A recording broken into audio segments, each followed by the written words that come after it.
कोटा बाग में नई शिक्षक की नियुक्ति के मांग के लिए विरोध प्रदर्शन। कोटा बाग के जनप्रतिनिधियों और क्षेत्रीय जनता ने खंड शिक्षा अधिकारी कार्यालय में आदर्श विद्यालय राजकीय इंटर कॉलेज के आरोपी शिक्षक भवतोष भट्ट के विद्यालय में वापसी होने के विरोध में नारेबाजी कर विरोध जताया। उन्होंने कहा कि विद्यालय में किसी अन्य शिक्षक की नियुक्ति की जाए। अगर आरोपी शिक्षक की इस विद्यालय में पुनः वापसी होती है तो वो धरना प्रदर्शन कर उग्र आंदोलन को मजबूर होंगे। नवभारत समाचार हल्द्वानी से मुन्ना अंसारी की रिपोर्ट। ये आप सब लोग आज ये कोटाबाग खंड शिक्षा अधिकारी के कार्यालय में बैठक करने के लिए बैठे हैं। ये बैठक किस लिए और क्यों एकत्रित हुए? हमको राजकीय इंटर कॉलेज में नए शिक्षक की नियुक्ति चाहिए और आरोपी शिक्षक हमको इस स्कूल में नहीं चाहिए। हम इसका सख्त विरोध करते हैं। आरोपी शिक्षक अगर आरोपी शिक्षक यहाँ आया तो हम धरना प्रदर्शन करेंगे। आज आप यहाँ पे सब क्यों एकत्रित हुए? मैं देवेंद्र सिंह नेगी, मृतक छात्र मनदीप नेगी का पिता हूँ, जिसको ये एनसीसी एएनओ ने प्रताड़ित करने के बाद उसकी डांट फटकार ने उसने अपने आत्महत्या कर ली थी। उसके बाद ये आरोपी अभी उसमें आरोप चल रहा है, अभी उस विचाराधीन है मामला न्यायालय में। इसके बाद भी ये एएनओ यहाँ आने के लिए अपने कुछ छात्रों को भड़का के यहाँ पर स्कूल की गरिमा को खराब करते हुए एक दंगा का रूप ले रहा है।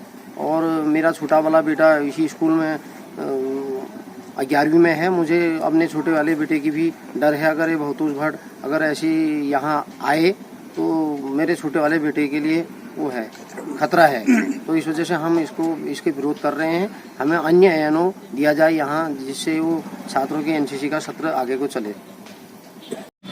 आज आप सब लोग एकत्रित होकर खंड शिक्षा अधिकारी के कार्यालय में बैठक कर रहे हैं। ये बैठक क्यों की है और आप सब क्यों एकत्रित हुए? आज हम सब लोग इसी उद्देश्य से एकत्र हुए हैं कि जैसा कि राजकीय इंटर कॉलेज में पूर्व में पिछले वर्ष एक छात्र मनदीप नेगी ने आत्महत्या कर ली थी। एनसीसी कैडेट था वो, और उसका जो आत्महत्या करने का कारण जो था उस प्रकरण में भवतोष भट्ट जी नाम के जो अध्यापक थे उनको दोषी ठहराया गया था। और मामला विचाराधीन है, आज भी विचाराधीन है, न्यायालय में विचाराधीन है। वो विवादित अध्यापक वर्तमान में अभी उन पर एलिगेशन लगे हुए हैं। तो उस संबंध में हम लोगों ने यानी कि विद्यालय में जैसे कि एनसीसी एएनओ जिसे हम कहते हैं उस स्थान रिक्त था, उसके लिए हम सभी जनता भी और विद्यालय के बच्चे भी हम बराबर मांग कर रहे हैं। उसी परिप्रेक्ष्य में हम सब लोगों ने नए अध्यापक की नियुक्ति के लिए सब माननीय शिक्षा विभाग से निवेदन किया।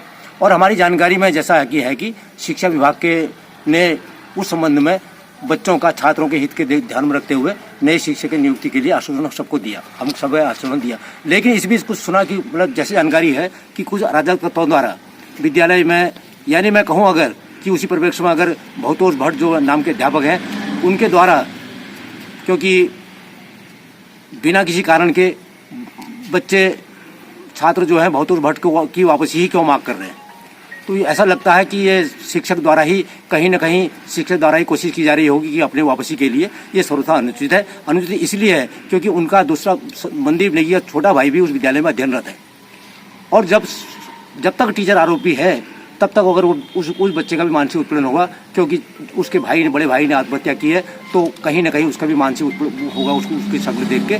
तो हमारा निवेदन है शिक्षक की नियुक्ति होनी चाहिए, लेकिन नए शिक्षक की नियुक्ति हर हालत पर होनी चाहिए। हम किसी भी हालत पर आरोपी शिक्षक भवतोष भट्ट को यहाँ पर सहन नहीं करेंगे और न उनको यहाँ पर आने देंगे। इसी उद्देश्य हम यहाँ पर एकत्र हुए। आज आप सब यहाँ पे खंड शिक्षा अधिकारी कार्यालय में एकत्रित हुए हैं, क्यों कारण हुए हैं और आपकी क्या वजह?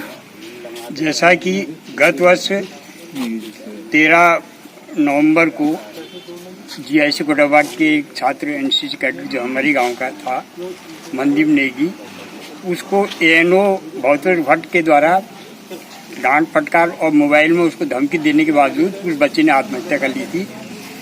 केवल उस बच्चे ने नहीं, गांव का एक अन्य बच्चा टीका सिंह मियाँ का बेटा, वो भी एनसीसी का छात्र था और उसी का सहपाठी था मृतक छात्र का।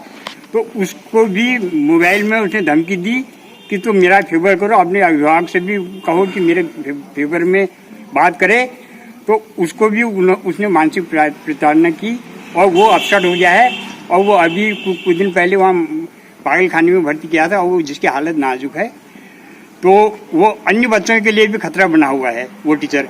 लेकिन कुछ स्वार्थी लोग यहाँ के उसको फिर उसकी वापसी की मांग कर रहे हैं, जो कि सर्वथा अनुचित है। ये क्षेत्र के भी हित में नहीं है। हम किसी नए टीचर की मांग करते हैं, और ये आरोपी टीचर किसी भी हालत में कोटाबाग में नहीं आना चाहिए। अगर ये आरोपी शिक्षक वापस आता है तो आप क्या करेंगे? तो अगर ये वापस आएगा तो फिर हम अधिक से अधिक संख्या में DRC में धरना देंगे, भीमताल CO के ऑफिस में धरना देंगे, और यहाँ तक कि मृतक छात्र का पिता इतना दुखी है कि वो आत्मदाह भी कर सकता है।